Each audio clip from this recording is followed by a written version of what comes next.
नमस्कार दोस्तों, आपका स्वागत है हमारे चैनल धार्मिक सोच विचार में।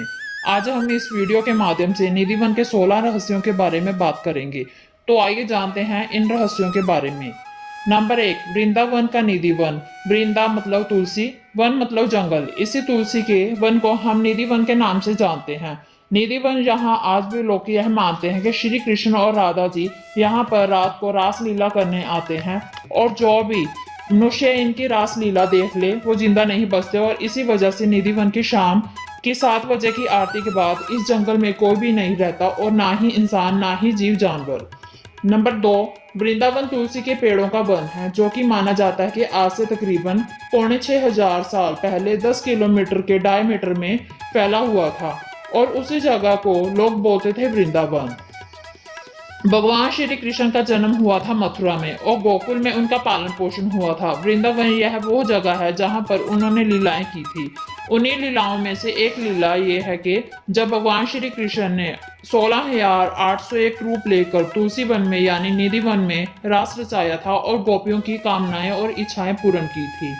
नंबर 3, कहते हैं कि कलयुग में निधि वन लुप्त होता जा रहा था। संत चैतन्य महाप्रभु जी ने वृंदावन आकर तपस्या की, जिससे उन्होंने तुलसी निधि वन को प्रकाश दिया। इसी वजह से यह चमत्कार है कि कलयुग में भी निधि वन का तुलसी वन मौजूद है। नंबर 4, ताजी और स्वामी हरिदास जी ने वृंदावन में आकर 12.5 साल कृष्ण जी की तपस्या की। अपने तपस्या के बाद उन्हें श्री कृष्ण जी के दर्शन प्राप्त हुए। इसी वजह से निधि वन में 2 मूर्तियां प्रकट हुई, जिसकी वजह से आज वृंदावन का नाम रखा गया है, जिसमें पहली मूर्ति थी वृंदावन बिहारी और दूसरी थी बांके बिहारी। नंबर 5, हमारे घरों में हम जो तुलसी उगाते हैं उनका नाम है श्यामा तुलसी और रामा तुलसी। लेकिन निधि वन में जो तुलसी के पेड़ हैं उन्हें वन तुलसी के नाम से जाना जाता है। यह माना जाता है कि निधि वन तुलसी के पेड़ नहीं, असल में यह कृष्ण जी के समय की वो गोपियां हैं जो कृष्ण जी के साथ हर रास लीला करना चाहती थी। इसीलिए हर रात श्री कृष्ण जी यहाँ रास लीला करने के लिए आते हैं। यही गोपियां दिन में पेड़ बन जाती है। नंबर 6, निधि वन के इन्हीं पेड़ों को जब आप ऊपर से देखेंगे तो यह ऊपर से आपको हरे भरे नजर आएंगे, लेकिन नीचे से देखने से आपको पता चलेगा कि यह पेड़ बहुत ही सूखे और मुरझाए हुए हैं। ऐसा माना जाता है कि यह एक चमत्कार है। दरअसल में यह पेड़ नीचे को झुककर धरती को छू रहे हैं।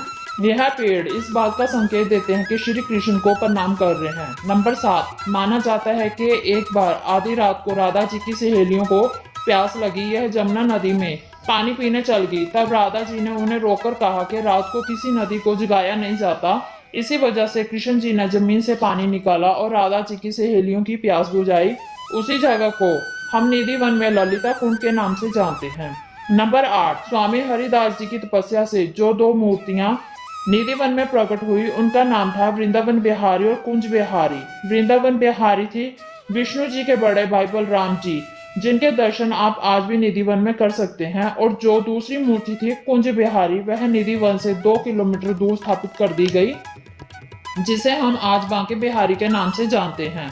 नंबर 9, निधि वन में आज भी एक श्रृंगार महल है, जिसमें हर रात 7:30 की आरती के बाद वहां के पुजारी उस महल में श्रृंगार का सामान सजा कर रखते हैं, और अगले दिन जब वह सुबह लौटते हैं तो उन्हें बहुत सारा श्रृंगार का सामान इस्तेमाल हुआ मिलता है। यह चमत्कार आज भी निधि वन में हर रोज होता है, जिससे माना जाता है कि हर रात श्री कृष्ण और राधा रानी जी निधि वन आते हैं। नंबर 10, निधि वन में आज भी जब भी सफाई होती है तो तुलसी के पेड़ों से गिरे हुए पत्ते और शाखाएं बाहर नहीं फेंकी जाती।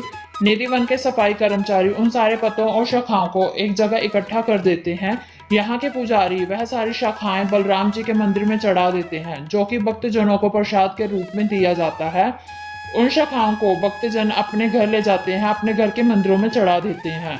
नंबर 11, जब भी आप निधि वन घूमने जाएंगे तब आप यह देखेंगे कि तुलसी के पेड़ पर कोई भी ना तो चिड़िया का घोंसला है, ना ही तुलसी के पेड़ के नीचे कोई घास। यह माना जाता है कि यह कोई मंदिर नहीं बल्कि भक्ति करने का स्थान है यहाँ पर। और आप निधि वन घूमने जाएं तब आप भक्ति के उस स्थान का आनंद ले सकते हैं। नंबर 12, निधि वन में जब श्री कृष्ण जी गोपियों के साथ रास रचाते थे, तब यह देखकर एक दिन शिव जी कृष्ण जी के दर्शन करने एक स्त्री का रूप लेकर निधि वन में आ गए, ताकि वो श्री कृष्ण जी के साथ निधि वन में रास रचा सके। और उन्हें ऐसा करते देख कोई भी गोपी ने नहीं पहचाना, लेकिन कृष्ण जी ने पहचान लिया और उसी समय उन्होंने शिव जी को गोपेश्वर नाम से पुकारा, जिसका मतलब है गोपियों का ईश्वर। इसलिए वृंदावन में शिव जी का मंदिर है, जहां पर उन्हें गोपेश्वर महादेव के नाम से जाना जाता है। नंबर 13, निधिवन में आपको एक और मंदिर के दर्शन होंगे, जिसे बांसुरी चोर के नाम से जाना जाता है। यह मंदिर है राधा रानी जी का।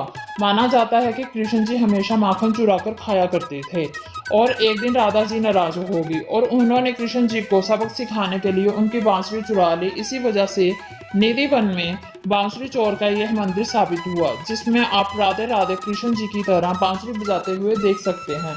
नंबर 14, निधिवन की यह बहुत बड़ी मान्यता है कि यहाँ पर हर शाम श्री कृष्ण रासलीला करने आते हैं, जिस वजह से वह उनके भक्त दर्शन प्राप्त करने के लिए निधिवन घुस जाते हैं। लेकिन यह माना जाता है कि आज तक कोई भी व्यक्ति कृष्ण जी के दर्शन नहीं कर पाया और जब निधिवन वापस खुलता है तो उस वक्त मृत शरीर में पाया जाता है। उन लोगों की समाधि आज भी निधिवन में आप देख सकते हैं। नंबर 15, भगवान श्री कृष्ण ने वृंदावन में हमेशा सिर्फ सेवा की है। पहले उन्होंने सेवा गांवों की और फिर उन्होंने सेवा की ब्रिजवासियों की। जब भगवान श्री कृष्ण द्वारकापुरी गए तो वहां के ब्राह्मणों ने भगवान के लिए 56 भोग का प्रसाद परोसा, लेकिन भगवान श्री कृष्ण खुश नहीं थे। तो ब्राह्मणों के पूछने पर श्री कृष्ण ने बताया, मुझे 56 भोग के प्रसाद से खुशी नहीं होती, बल्कि अपने ब्रिजवासियों के कटु शब्द से खुशी होती है। नंबर 16, निधिवन के निकट ही आपको मिलेगा बलराम मंदिर। यहाँ पे निधिवन में प्रकट हुई वृंदावन बिहारी बलराम जी की मूर्ति के दर्शन आप कर सकते हैं। तो ये थे निधिवन के 16 रहस्य। आशा है कि आपको यह वीडियो पसंद आई होगी। अगर पसंद है तो वीडियो को लाइक शेयर करें, चैनल को सब्सक्राइब करना न भूलें।